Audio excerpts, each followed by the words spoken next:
রক্তদান জীবনদান। আমরা অনেক সময় দেখি অনেক রোগী হল রক্তর অভাবে মারা যায়, কিন্তু আমরা ইলা যুবক ভাইয়াই নহল আছি, আমরা রক্ত দিলে কোনো অসুবিধা হইতো না, তবুও আমরা রক্ত দিই না। আর এই রক্ত না দেওয়ার কারণে অনেক রোগী হলে রক্ত পাই না, তাই হসপিটালের মধ্যে মৃত্যুবরণ করেন বা সেও হসপিটাল থেকে বাড়িতে আইন রক্তর অভাবে ডাক্তারে চিকিৎসা করতে পারে না, পরে বাড়িতে আইয়া রক্তর অভাবে বিনা চিকিৎসায় মারা যায়। বিশেষ করে আমরা গত করোনার সময় দেখছি অনেক রোগী হল হাসপাতালের মধ্যে আসলা যারা রক্তর প্রয়োজন, কিন্তু রক্ত অ্যাভেলেবল পাইছে না। এক তো কোভিড-19 সমস্যা আসলো, 2 নম্বরে রক্ত তো এমনিও খুব কম মিলে কোভিড-19 ছাড়াও। এখন তো কোভিড-19 আর নাই, তো এছাড়াও রক্ত মিলেন না। তো এই সমস্যাটা সমাধান করতে গিয়া একটা ফাউন্ডেশন খোলা হয়েছে, বরাক রক্তদান ফাউন্ডেশন, আস্থা বরাক ভ্যালি। বিশেষ করে আমরা বরাক ভ্যালির যত রোগী হল আছেন, সব রোগী হল যদি রক্তর অভাবে কোনো রোগী যদি সমস্যাত পড়েন না বা রক্তর অভাবে যদি কোনো রোগী মারা যায় না, তাহলে ওটাও আমরা লাগি সার্থক হব। এই চিন্তাধারণা নিয়ে একটা ফাউন্ডেশন খোলা হয়েছে, বরাক রক্তদান ফাউন্ডেশন।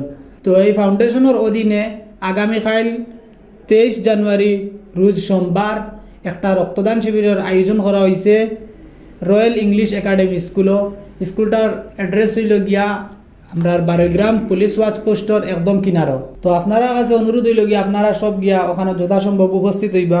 আর রক্তদান করলে আমরা অনেকে ডরাই যে রক্তদান করলে আমার শরীরের রক্ত কমব, আমার বিভিন্ন অসুবিধার সৃষ্টি হইতে পারে বা আমার রোগ হইতে পারে, তো ওটা ডরাইয়া আমরা অনেকে রক্ত দেই না। কিন্তু আসলে রক্ত দিলে রোগ ও এলা কিচ্ছু নাই, বরংস বিভিন্ন রোগ কমে।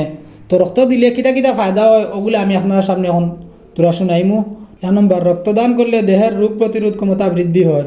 2 নম্বর, নিয়মিত রক্তদান করলে রক্তের কোলেস্টেরল কমে।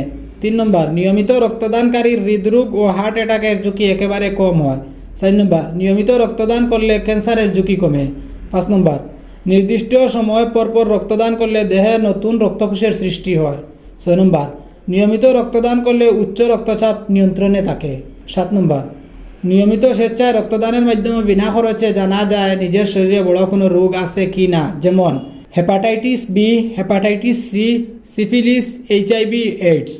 8 নম্বর, রক্তদানের মাধ্যমে আপনার অর্থ সাশ্রয় হবে না। রক্তদান কেন্দ্রের মাধ্যমে রক্ত দিলে অনেক পরীক্ষা সম্পূর্ণ বিনামূল্যে করা হয়, যাহা বাইরে করলে খরচ লাগবে কয়েক হাজার টাকা। 9 নম্বর, রক্তদানের দ্বারা কারো জীবন বাঁচানোর মাধ্যমে সবচেয়ে বেশি মানসিক তৃপ্তি ও প্রশান্তি লাভ হয়। 10 নম্বর, রক্তদান ধর্মীয় দিক থেকে অত্যন্ত পুণ্যের কাজ।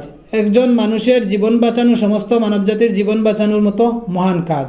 তো আপনারা নিশ্চয় শুনতে পাইছেন রক্তদান করলে কতগুলো আমরা উপকার হয়, কতগুলো ফায়দা হয়। আর সবথেকে বড় ফায়দা হইল গিয়া আমার রক্তদানের কারণে, আপনার আমার রক্তদানের কারণে একজন মানুষের জীবন বাঁচিব। এই মানুষজনে যদি জীবন বাঁচিয়া পাইন তাহলে কতটুকু খুশির ব্যাপার। আর আল্লাহ তাআলা কোরআনও কইতরা একজন মানুষকে রক্ষা করা মানে সমস্ত মানব জাতির রক্ষা করা। তো আমরা সবাই রক্তদান করার চেষ্টা করবো যাতে রক্তের অভাবে কোনো রোগী মারা না যায়।